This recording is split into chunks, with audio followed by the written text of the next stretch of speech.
MacVoices is supported by you, our viewers and listeners, through both our Patreon campaign and through your PayPal donations. Find out how you can support MacVoices at macvoices.com/support. Welcome to MacVoices. This is the talk of the Apple community, and I'm Chuck Joyner.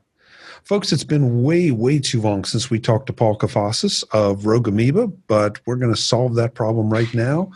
Paul, welcome back. It's good to see you. Thank you. Good to see you as well, Chuck. I noticed, did you change the tagline at the top of the show? It used to be the talk of the Mac community, right? It was. Very good. And I don't know when. Yeah, it could have been a while since you changed it, and I understand the change, but you did change it, right? I'm not just imagining that. Nope. That's very good. I think you might be the first person who's ever called me on it. Right. But yeah, I just decided that, it was time to make sure, because inevitably people say, well, you're talking a lot more iOS, iPad, iPhone and all. And so, okay, yeah, fine. We're just going to go with the Apple community because that covers everything. Yeah, absolutely. Good we job. don't have to talk about like Apple TV Plus and all this stuff that doesn't even exist yet, though, right? I don't even want to talk about it yet. No.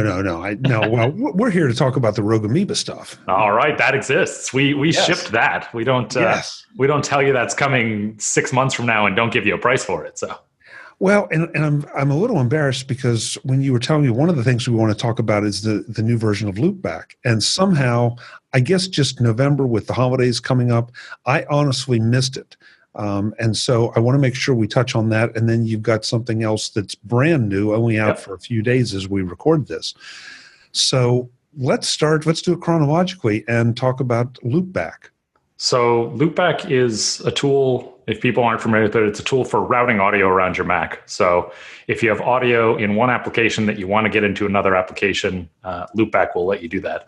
A great example is you can use it podcasting, video casting, whatever, to combine a physical microphone and a soundboard app. We have our own soundboard app, but any soundboard app, so that you can get sounds into the stream or music. A lot of podcasts use it for their theme music or for music that they want to talk about on the show. So if you're doing an interview over Skype, Zoom, whichever, Loopback will enable you to send that audio to the other party in the conversation so that they can hear it as well. And then it'll also be part of any recording you do. So that's one, possibly the most popular example of how it's used, but there's all sorts of ways that people doing things with music and audio on their Mac can make use of Loopback. And that's a tool we released, now I got to think about it. I think it was January of 2016, so 3 years ago.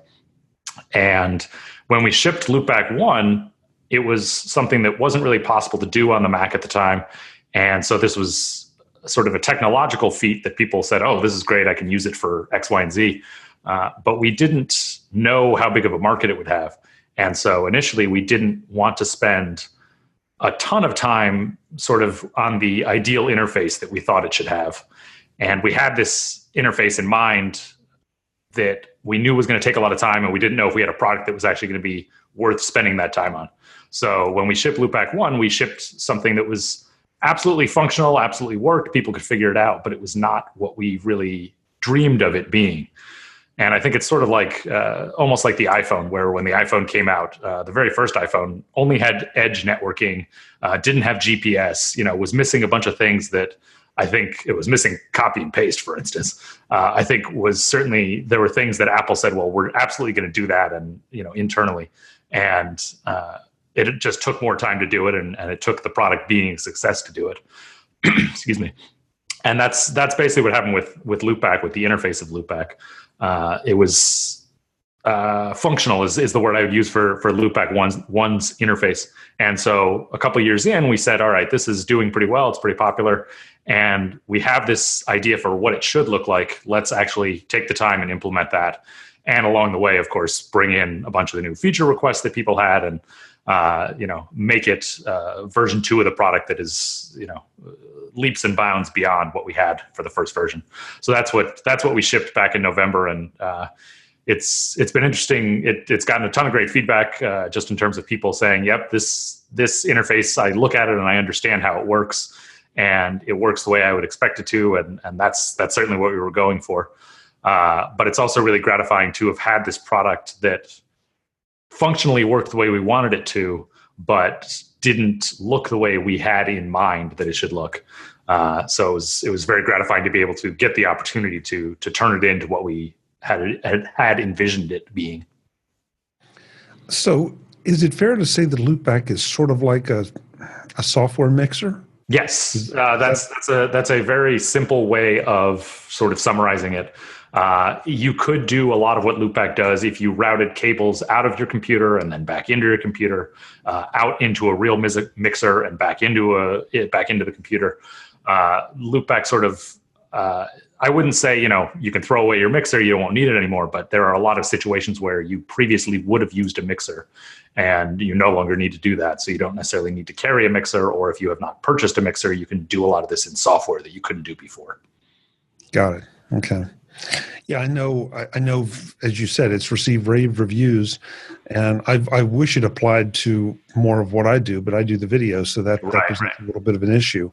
Although I guess, come to think of it, if I really wanted to do something where I was feeding music into yeah, absolutely. Yeah, I could do it that way. Usually I do that in post. Mm-hmm. So, but that's interesting. But I know a lot of the podcasters out there use it, and they rave about it because now they can do things they couldn't do before. Yeah, absolutely. And it's definitely in use, like you said, by a whole lot of podcasters. It's which is great because it then gets talked about as people talk about, their podcasting setups. But yeah, it's been picked up by a whole lot of podcasters, and then all sorts of other sort of one-off almost uses that it's nothing we can market based off necessarily, but once somebody sees the product, they say, oh, wait a minute, I need to do this bizarre thing that we didn't design the product to do specifically, but because it's versatile, it enables them to do it. And that was what I was going to ask you, if you can give us some examples, and that's really unfair, but I'll do it anyway. Because what I don't want to do is have people think this is just a podcast, right? Sure. Your primary, because that really gives it a short shrift. Yeah. So I mean, another sort of obvious example that we mention to people is the app GarageBand. Apple's app GarageBand only takes one input, so you cannot feed in multiple audio devices to it. But an audio device that it reads can read as many channels as that device has, at least up to 64 or 128. So anyway, you can make a virtual device that then talks to GarageBand, and you can combine a microphone and a guitar, or multiple musical instruments, whatever. So that's a way to get more audio into something like GarageBand and other recording apps that don't necessarily talk to multiple input devices, which is sort of a limitation that a lot of audio software out there has. So that's another one that we sort of have seen a lot of uptake on, just because it enables other software to do things that it can't do on its own. And yeah, I'm trying to think of definitely podcasting is certainly the one sort of the focus of it, sort of where we focus the marketing of it. But I should let's see. Can I pull up my web browser and see what our own marketing says? Because I don't remember 100% what else we've got on there. Let's see. Now you've got me wondering how we're marketing it beyond just podcasters. Yeah. But yeah, it's if people hear this and they think, oh, I want to get audio from X application to Y application, and this is the way to do it. So not just podcasting, but also Skype conversations in general, VoIP conversations in general. If you want to get other audio in there besides just your individual mic. Routing audio between any applications. Screencast, that's another one. So I am looking at the website. Screencast is a big one. If you're recording a screencast locally, you usually can only record from either your microphone, or some of the software allows you to record all the audio on the system. With Loopback, you can create a virtual mic that includes your physical mic and then whichever application you're actually recording. So if you're recording a web browser or playing a video game, whatever, you would record just those two things. And the screen capture software would just think, yep, I'm recording a microphone, and it works the way that it would expect to. So I should maybe touch on it a little bit. The way Loopback works, it creates what we call virtual audio devices. So an audio device is a microphone, it's a pair of headphones, it's a pair of speakers, whatever. A virtual audio device is just a digital version of that. And so if you have a microphone and an application and you create a virtual audio device that contains both of those things, then it's read by any other software as just a normal microphone. So we don't have to do anything to work specifically with GarageBand or specifically with any software because Loopback creates what appears to all this other software to be just a microphone. So that's it's interesting how then that opens it up to work with pretty much anything on your Mac. Okay, so this is not my best example, but I'm gonna go with it anyway. So let's say I'm using a video conferencing solution like the one we're using now, but that doesn't provide recording capabilities. So could I? And I'm sorry, I said video conferencing, but maybe just a conferencing app, period. And I wanted to record that conversation. Can I take Loopback and capture the audio from that application and then channel it over to something like GarageBand or another piece of recording software? Yeah, might be made by Rogue Amoeba. Well, so if you're using Audio Hijack, which is sort of what we'd recommend for that, you can just record directly from that application. You don't need Loopback to do that. But they definitely can work in conjunction. We definitely have people that use them both together. But yeah, if you're not currently using Audio Hijack, you could definitely use Loopback plus something like GarageBand or any other recording solution, and you'd create a Loopback device that contained the audio from Skype or Zoom or whatever VoIP app you're using, and then just use that as your input in GarageBand, say, and record it right there.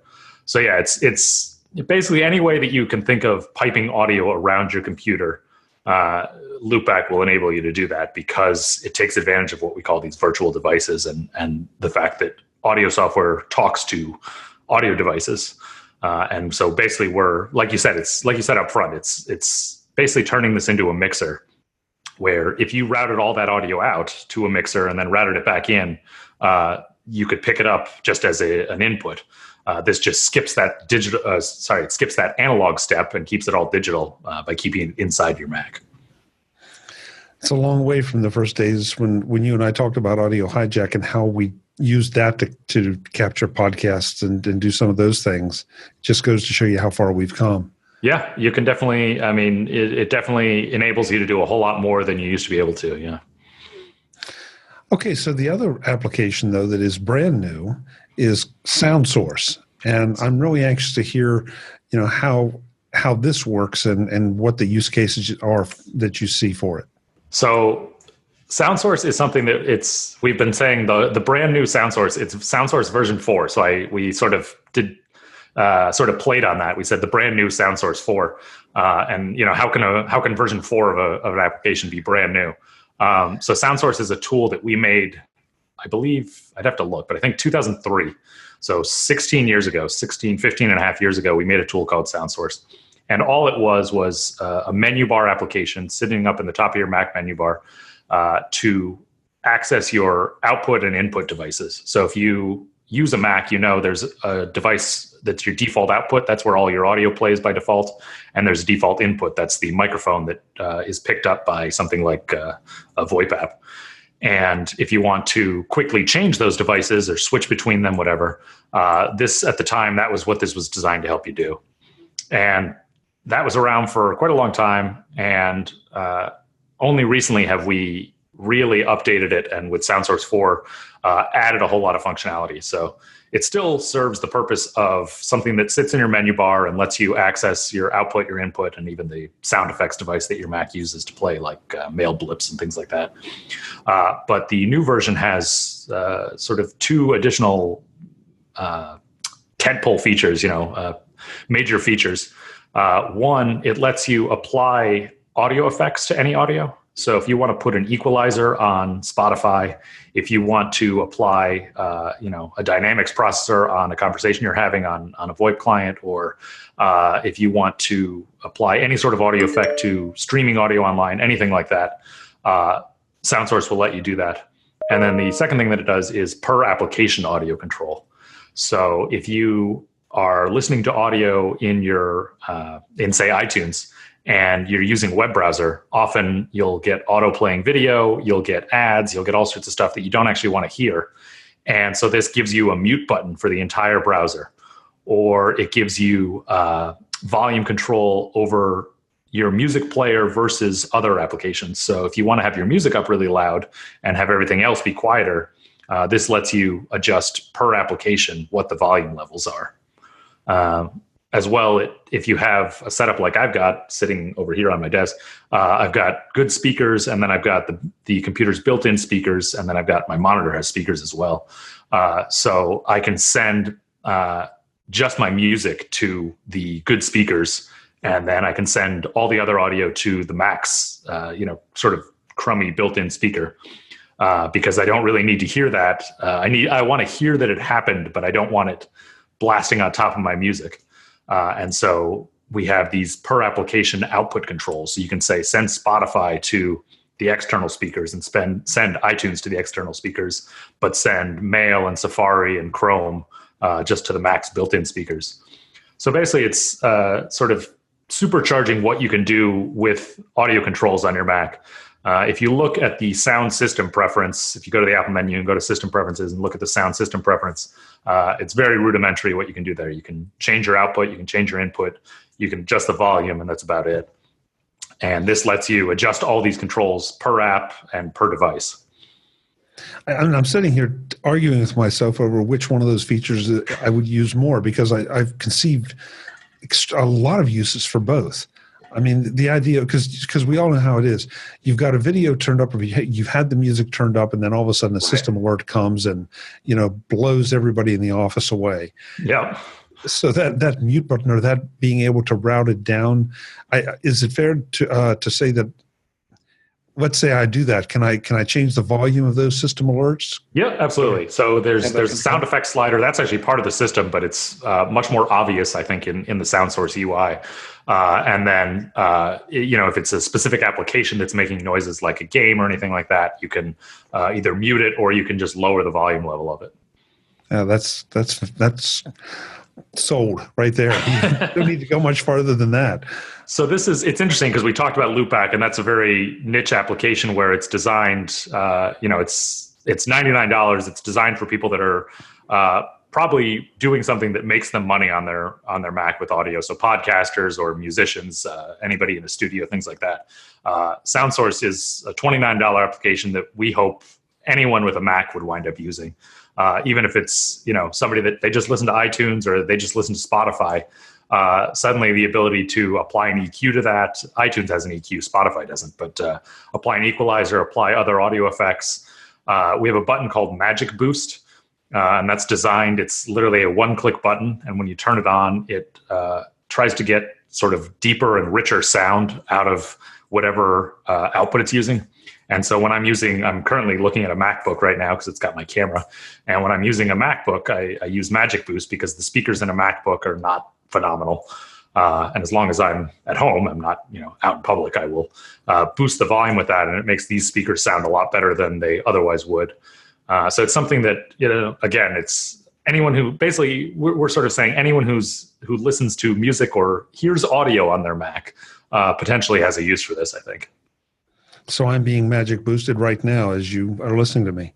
You're not right now because I'm using headphones, but absolutely, just about anything that I'm doing on this computer, I use the Magic Boost on, and like I said, it just makes it sound a lot fuller, a lot richer. Some of this stuff, Paul, is stuff that you don't really think about. Gee, I wish I had an app to do that. Right. It's just, it's an annoyance and you deal with it because that's the way it is. Right. So it's a problem that I have, and probably a lot of folks have, that they really haven't necessarily identified as a problem, but you can solve it for them. Yeah. And that's, sometimes people say like, well, how do I record whatever on my Mac? And you Google for that and it's audio hijack, record anything on your Mac. That's obvious. This one we're definitely sort of trying to figure out how to pitch these features. We've sort of got these 3 tentpole features that I mentioned, but trying to figure out which of those are the most compelling and, which of those people wind up using the most, and then focus on those and potentially add more functionality to those. And so we'll see. It's I think today's Thursday. It was 9 days ago that we shipped this version of it. And this is really, as I said, it's all new what's in there besides that basic access to devices. So we're sort of still figuring out just who's using this, who's going to use it. And hopefully we'll get the word out there a little bit and get some feedback on it. Yeah, I mean, I see your problem, and yet with those capabilities, I just hope people that are listening to this will recognize just how useful something like that could be. I mean, just the idea, it would be fun to apply effects to, an audio stream. Yeah. And, or useful, like you said, if it's a Spotify stream. It could be both. Yeah. I throw a reverb on something sometimes, make it sound like a live show. That's fun. It's not necessarily super useful, but it could be fun as well.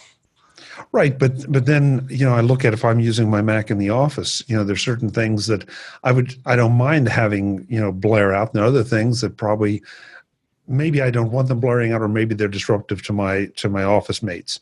Yeah. And so if I can control that with just something like this, or channel it to like you said, the monitor speakers or the internal speakers as opposed to the AirPods that I'm wearing, or whatever. I mean, yeah, I can see just a lot of uses and a lot of problems that gets, maybe not problems, but again, annoyances that get solved. Well, yeah, and that's the one that I mentioned was just muting your web browser, because a lot of times you're doing something on the web and it's making noise that you don't need, you don't want. You're not actually watching Netflix on it or something.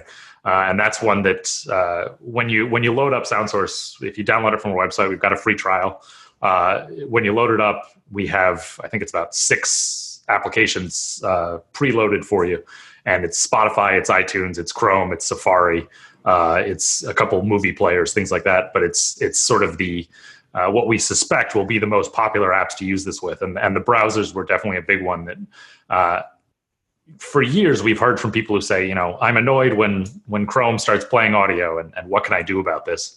And, obviously most of the stuff in a web browser has its own audio controls. You can stop the video from playing, you can mute the video, you can mute the tab, whatever. But if you know that you're not going to want to hear anything, it's pretty easy to click this once, mute the browser completely. And then every once in a while you go and unmute it instead of the default, which is that it can play anything unless you go and mute it. Yep. I'm looking forward to playing with this. All right. I'm sitting here thinking, okay, it sounds like it would fix this. It would do that. It would let me have some fun with this. Yeah. So lots of good stuff. It's amazing what you all have been able to do with just pretty much, I guess, all your products are audio oriented. I mean, that's sort of what Rogue Amoeba is known for, top to bottom. At this point, yeah. When we started in 2002. Audio Hijack was our first product, and Audio Hijack Pro, which is now just Audio Hijack, we wound up making a sort of a big brother version of it. So we had 2 products that were very similar, and that came about just from all the requests we got for Audio Hijack to make it do more. And then, we had multiple products spun off of that where people said, oh, you guys are capturing audio and I want to do X and Y with it. And Airfoil is a great example where that lets you stream audio around your house. And people said, oh, Audio Hijack captures this audio. I want to send it to my Airport Express or to my Apple TV. And we said, all right, let's look at that. And ultimately we said, well, that's really sort of a different product. But the idea came from being involved in audio and from having these products that worked in audio. From day one, we never said, oh, we're going to be an audio product software company. But you sort of gain the knowledge and sort of get the speciality, you sort of get the skill set, really, specialization in audio. And then people come to you looking for something and you say, okay, that's an interesting idea. We can look at doing that. So at this point, yeah, we're definitely, anything we do is likely to be an audio product. And that's certainly our specialty, which is great because, yeah, like you said, when people, especially we often see it when people are looking, I want to start a podcast. What do I need? And we're very fortunate that people say, oh, go check out Rogue Amoeba stuff. Go look at Audio Hijack. Go look at Loopback. And that's the best thing you can do to get started. And having that specialization in audio has definitely helped us just in terms of sort of brand awareness and marketing. And you really you didn't come along, but you've developed that side, because podcasting at one point, I think, was a very specific niche Oh kind of yeah. market. And now, not so much. I mean, there are an awful lot of podcasters out there, and not just the independents like the one you're on now, but the ones that are doing it as a business. They're doing it for corporations. Oh yeah, NPR has huge numbers of podcasts, and yeah, absolutely. Yeah. Well, and that's interesting because we were before we got started, we were talking about various expos and show floors and things like that. And in 2005 and 2006, we were at the Podcast Expo, which I think is now, I think it's still around, but I think it's the New Media Expo. So it's talking about podcasting, video casting, all sorts of different things. But in 2005, it was the Podcast Expo, and it was well attended, but it was the very first year they did it. It was a new thing. And so it was definitely something where we were sort of there at the forefront of it. And that's 14 years ago now at this point, almost 14 years ago that show was. And at the time we thought, okay, this is interesting. It's getting decently big, and we're hearing from people that are doing things with Audio Hijack at the time, and we should focus on that a little bit. And now, like you said, it's mainstream at this point. At that point, it was something that people were aware of podcasts, but they weren't talking about them on the news, or Twitter didn't even exist. But on the web, you didn't see a whole lot of talk about podcasts the way that now it's. Just about anybody knows what a podcast is at this point. You could say it, Paul. It was the arena of geeks. I mean, let's face it, that's what it was. Well, and I mean, the name came from an iPod. So the iPod was in 2004, 2005. It was popular, but it was not what the iPhone is now. And it was just something that, it was, like you said, it was sort of a nerdy thing. And now it's, like you said, it's any big company might have a podcast. Authors have podcasts. Comedians have podcasts. Anyone who wants to can have a podcast, and almost anyone who wants to does have a podcast at this point. Yeah. It's. I mean, it's so much easier to get started than it was. There still is a certain level of a barrier to entry, but that bar is so much lower now, thanks to things like Audio Hijack and Loopback. And the services that do the hosting for you, and so every part of it has been streamlined such that you don't need to be a geek to understand how it works and to make it work for you. How long have you been doing this show? I didn't look at the episode numbers. Well, the episode numbers, that's a whole nother story. But this is the 14th year. Yeah. Okay. 2000. Yeah. Or excuse me, 2005. I started 2005. Yeah. I've been doing another show before that. That started in 2000, but this show, 2005. So how was the 2000? Which show was 2000? 2000 was the user group report based on Mac user groups. Okay, and that was distributed just as like a downloadable audio file. Yep. Or if you had QuickTime, you could play it on the web. But yeah, that was, and you look back at some of those, and they're kind of embarrassing. But at the same time, you didn't have you were using what was pretty much cutting edge tech, right? For someone that was trying to do it at home, that wasn't doing it professionally, and didn't have a studio dollars, to invest, or the telephone computer interface, right? That, was super expensive back then. So you rigged up whatever you did, and it was good enough. Yeah, no, absolutely. And yeah, it was, but that is where it was very, very much a geek thing, and not mainstream at all. And since then, we've obviously seen it grow, and then grow definitely beyond what I would have expected it to do, to the point of being in the mainstream now. Well, it's been interesting to watch as the internet offered so many more delivery options. More people wanted to communicate more things. And, sometimes that could be a cause that you believe in. It could be, your local school production of some musical, or it could be, a TV show that you're enthusiastic about, or, anything that it gives people a voice. And so they may not have huge audiences, but they have usually very dedicated, very loyal audiences. Right. Absolutely. Yeah, no, it's like I said, it's been fascinating to watch over the past 14, 15 years to see it grow. And obviously you've been a part of it for pretty much that whole time as well. And I don't know. Do you think it's gotten bigger than you would have expected it to? Certainly it's bigger than you would have thought in 2000. Oh my God. Yeah.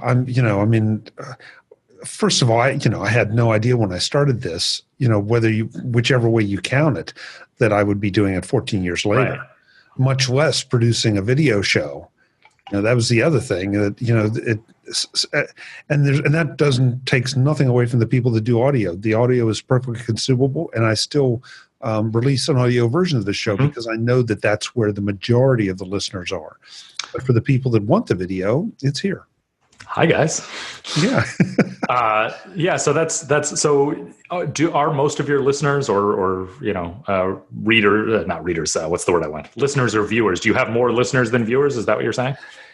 Yeah. Overall, definitely as far as the podcast subscriptions, no question. Okay. Because that's easy, and it's not quite as easy to consume video. Right. As it once was, just sometimes for just the bandwidth issues. But at the same time, somehow this turned into you interviewing me. How did this happen? That's all right. It's interesting. I just felt like it was important if you can give people the option to see the two of us sitting here talking as opposed to, just hearing us talking. It adds another depth and a little more dimension to it. And but then I had to shower before the show, Chuck. I didn't know that, Paul.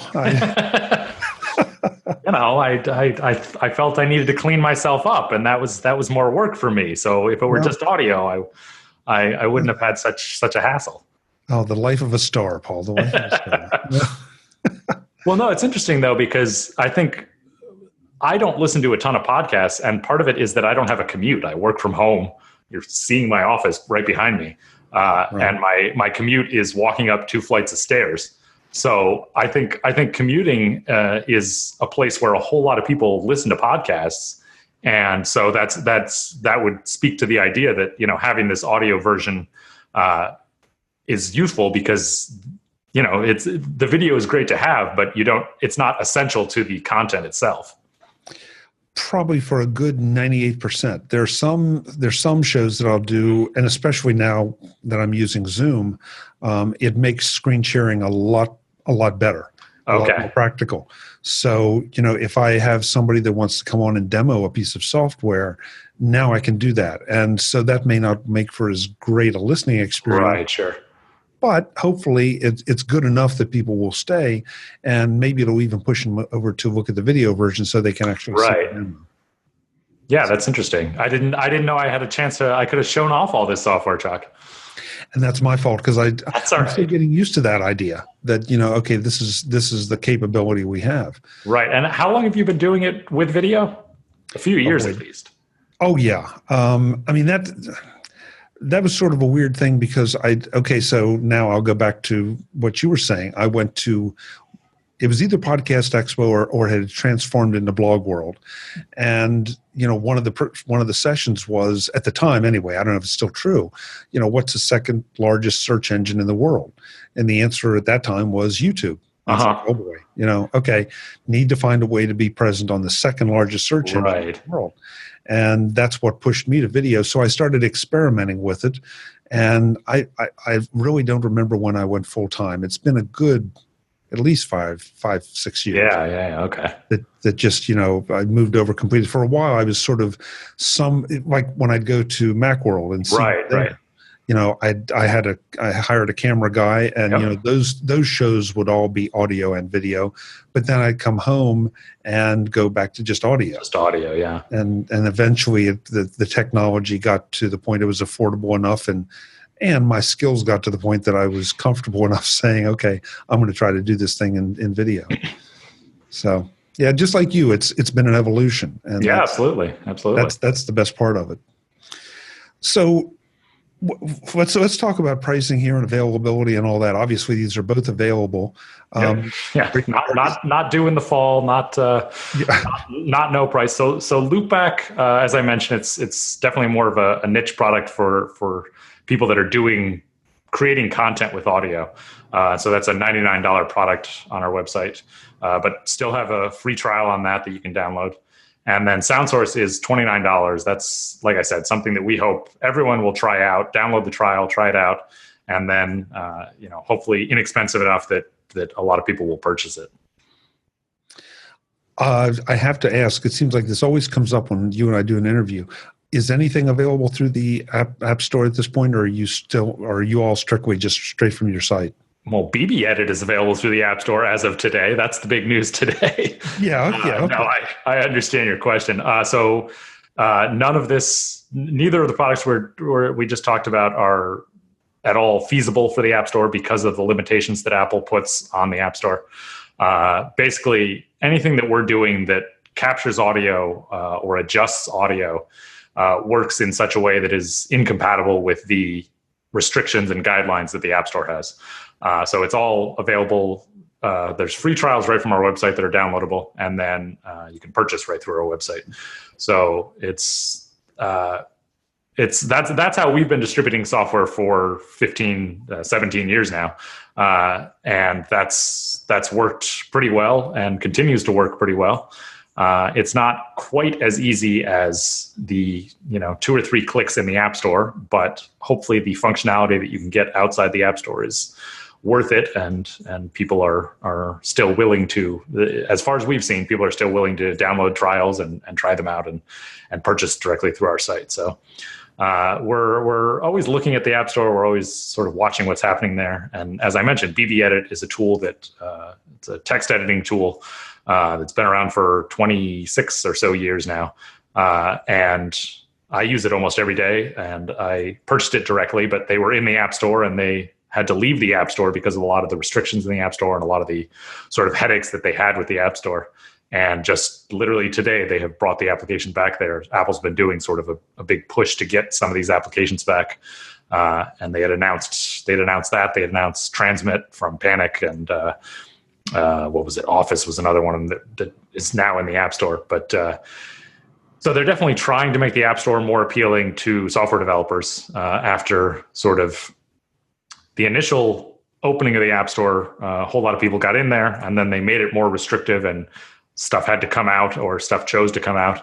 And I think over several years, they lost a lot of software that had previously been in the App Store. And now they're sort of definitely trying to woo developers back into the App Store. And I'm not opposed to the App Store, but I am unable to release our software in the App Store because they have not changed the restrictions that they have. They have improved some things, but I mentioned restrictions. It's things like installing a component to capture that audio that we need. You can't have any software in the App Store that installs anything else.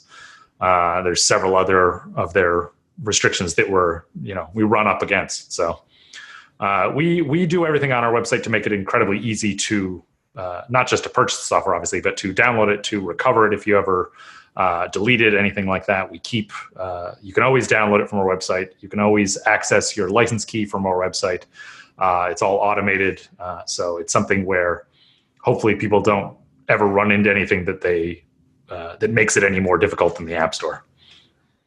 Well, and it did not surprise me at all that Loopback would cause a problem. I wasn't quite so sure about SoundSource, but Apple, I mean, I guess you can look at it both ways, and we've had this discussion a million times on MacVoices, that they're trying to protect people that really aren't maybe tech savvy from doing something stupid, like installing something that installs something else, and then you've got something nefarious on your computer.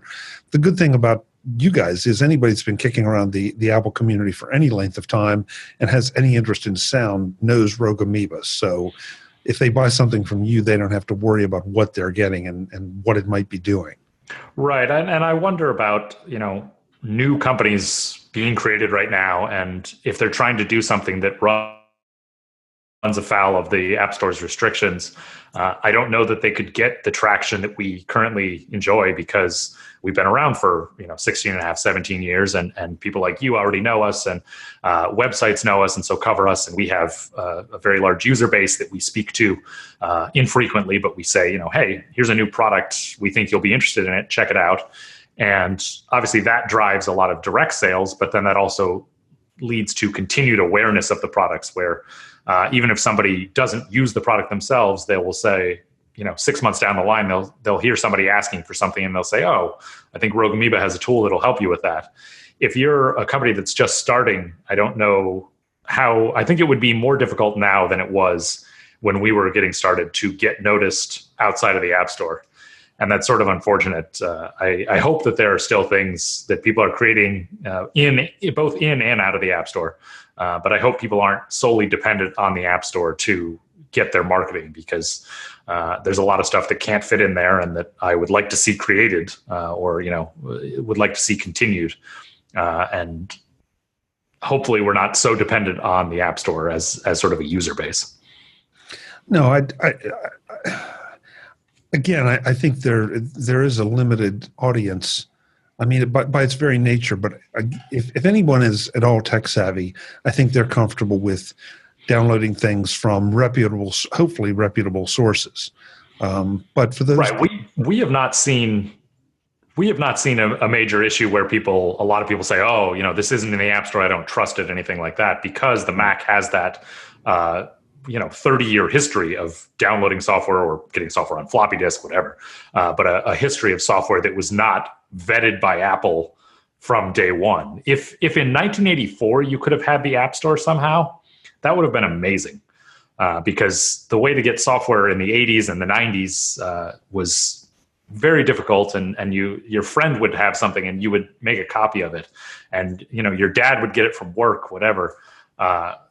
Once the web came out and made it possible to distribute software directly to people just by them visiting your website and clicking a button, that sort of made the App Store, to me, it's obviously not essential, and it's not nearly as necessary as it would have been 20 years earlier if it had been possible. So. Yeah, but it's too bad. It would have seemed kind of glaringly obvious that even back then, if you could have had a place where you could go and had the marketing and had the curation and had all that.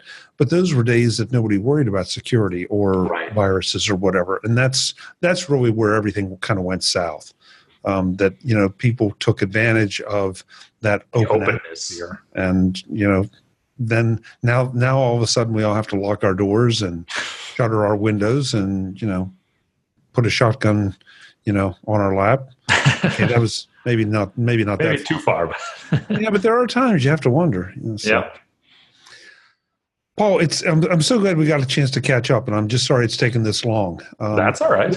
Will you be at Dub this year? I will. So that's the first week of June. So only 2 months from now, actually, and hopefully this year I will be on my own 2 feet. Last year I had a broken foot. I was in a walking peg leg kind of contraption. So fingers crossed that I will have 2 working feet and legs this year. Well, I sure hope so, and it'll make it a little easier for you to get around. That's right, exactly. That. Yeah. Well, then I'll see you there. Excellent. Great. Thanks so much for the time, as always. Absolutely. Thanks for having me, Chuck.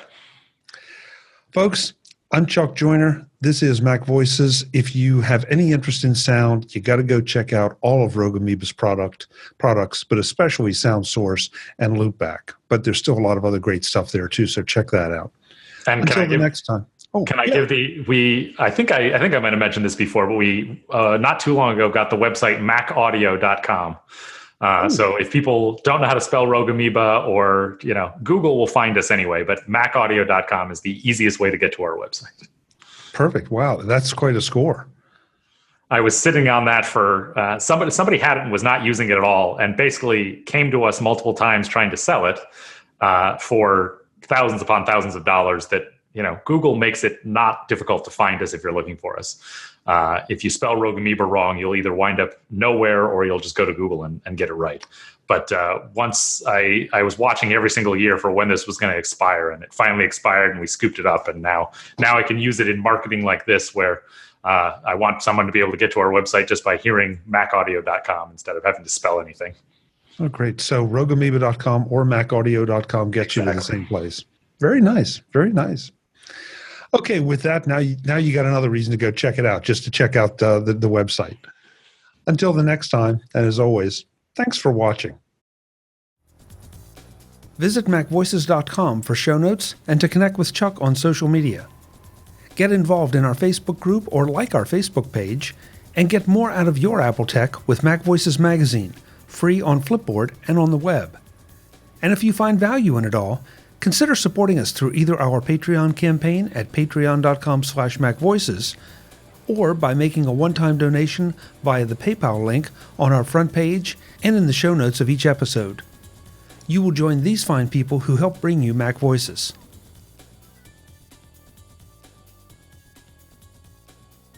Advertising handled by Backbeat Media at backbeatmedia.com.